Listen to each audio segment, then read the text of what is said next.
Village food with Rupsana. আমি সেই রূপসানা আবারও হাজির হলাম প্রত্যেক দিনের মতন নারকেলের দুধ আর গোবিন্দভোগ চালের পায়েস রেসিপি নিয়ে। আসসালামু আলাইকুম। আবারও হাজির হয়ে গেলাম গোবিন্দভোগ চালের পায়েস রেসিপি নিয়ে। আপনারা দেখতে থাকুন আমি কিভাবে এই রেসিপিটা বানাই। পায়েস বানানোর জন্য আমি এখানে 250 গ্রাম গোবিন্দভোগ চাল নিয়েছি। চালটা আমি আগে থেকে ভালো করে ধুয়ে নিয়েছি, এই যে দেখা পাচ্ছেন। আর নিয়েছি নারকেল। আজকের আমি এই পায়েসটা বানাবো নারকেল দিয়ে। নারকেল দিয়ে বানালে এই পায়েসের স্বাদ খুবই সুন্দর হয়। আর নিয়েছি চিনি, কাজু বাদাম বাটা, এটা নিয়েছি কিশমিশ, আর নিয়েছি 3টে এলাচ আমি এখানে থেতো করে নিয়েছি, আর দেব এখানে 3টে তেজপাতা। এইসব উপকরণ দিয়ে আজকের আমি পায়েসটা বানাবো বন্ধুরা, আপনারা দেখতে থাকুন।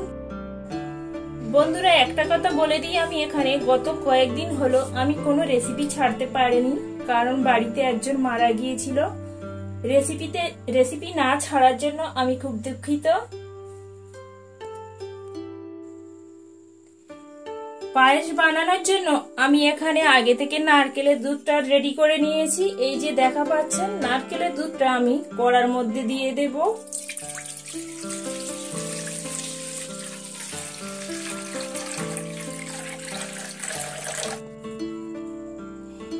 আড়াইশো গ্রাম চালের জন্য আমি এখানে হাফ মালা নারকেল নিয়েছি। আর নারকেল দুধটা আমি ভালো করে ফুটতে দেব প্রায় 15 মিনিট ধরে।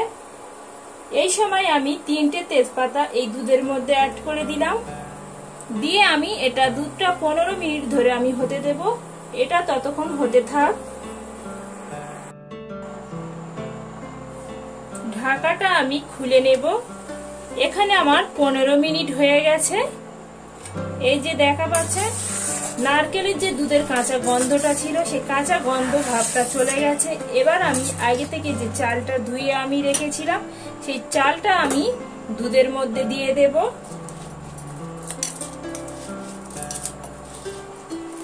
চালটা দুধের মধ্যে দিয়ে আবারও এটা কিছুক্ষণের জন্য আমি রান্না হতে দেব।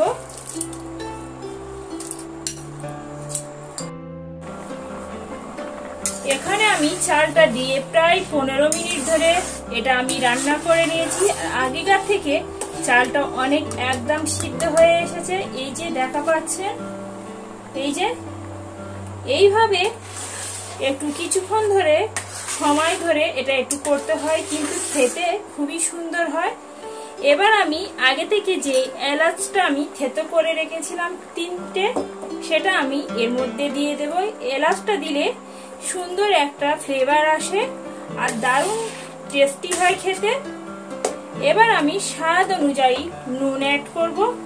মিষ্টিতে একটু নুন দিলে খেতে বেশ ভালো লাগে। নুনটা দিয়ে আবারও আমি কিছুক্ষণ ধরে এই খুন্তি দিয়ে এইভাবে নাড়বো আর চাপা দেব, কারণ তলা থেকে যাতে ধরে না যায় সেই জন্য। আবার আমি একটা ঢাকা নিয়ে এইভাবে 5 মিনিটের মতন হতে দেব।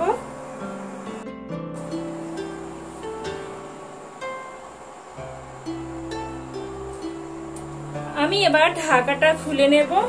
এখানে আমার 5 মিনিট হয়ে গেছে। আবারও আমি খুন্তি দিয়ে এইভাবে নেড়ে দেব। এবার আমি এখানে 250 গ্রাম চালের জন্য আমি এখানে 100 গ্রাম চিনি নিয়েছি। চিনিটা আমি এবার এর মধ্যে অ্যাড করে দেব।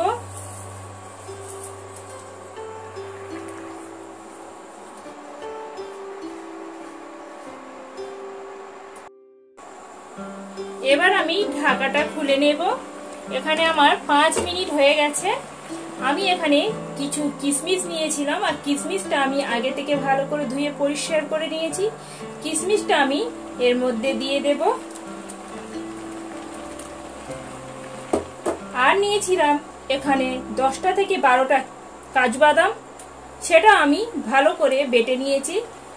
এই পায়েসে কাজু বাদাম বেটে যদি দেয়া যায় এর দ্বিগুণ স্বাদ বেড়ে যায়। এটা আমি এর মধ্যে দিয়ে দিলাম, দিয়ে আমি খুন্তি দিয়ে এইভাবে একবার নেড়ে দেব যাতে সমস্ত চালের মধ্যে বাদামটা মিশে যেতে পারে। এই পায়েসটা করতে গেলে চাপা দিতে হয়, আবার খুলতে হয়, আবার নাড়তে হয়, একটু ঘন ঘন নাড়তে হয় যাতে তলা থেকে ধরে না যায়। এটা প্রায় হয়ে এসেছে, আর কিছুক্ষণ হলে আমার হয়ে যাবে, পায়েসটা একদম রেডি হয়ে যাবে। সুন্দর একটা পায়েস থেকে গন্ধ ছুটেছে, খুবই টেস্টি হয়। এই নারকেল দুধ দিয়ে তৈরি করলে বন্ধুরা, এইভাবে তৈরি করলে খুবই সুন্দর হয়। বন্ধুরা একবার আমার মতন হলেও বাসায় ট্রাই করে দেখবেন, দেখবেন খুবই সুন্দর লাগে, দারুণ হয় খেতে। এবার আমি ঢাকাটা খুলে নেব। দেখতে পাচ্ছেন বন্ধুরা, এখানে আমার গোবিন্দভোগ চালের পায়েসটা একদম রেডি হয়ে গেছে। এর থেকে বেশি আমি আর ঘন করব না, কারণ এটা ঠান্ডা হয়ে গেলে আরো একটু ঘন হয়ে যায়। বন্ধুরা আমার এই রেসিপিটা যদি আপনাদের ভালো লেগে থাকে, আপনারা খেয়ে কেমন লাগে কমেন্ট বক্সে জানাতে একদম ভুলবে না। এবার আমি পায়েসটা একটা বাটির মধ্যে তুলে নেব, নিয়ে আমি আপনাদের পরিবেশন করে দেখাচ্ছি।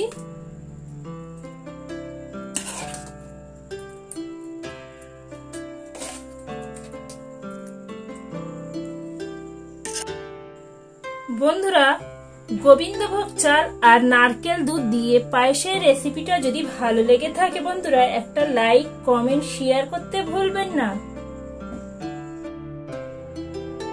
আমার নতুন নতুন ভিডিও পেতে গেলে চ্যানেলটি সাবস্ক্রাইব করবেন বন্ধুরা, প্লিজ বন্ধুরা প্লিজ।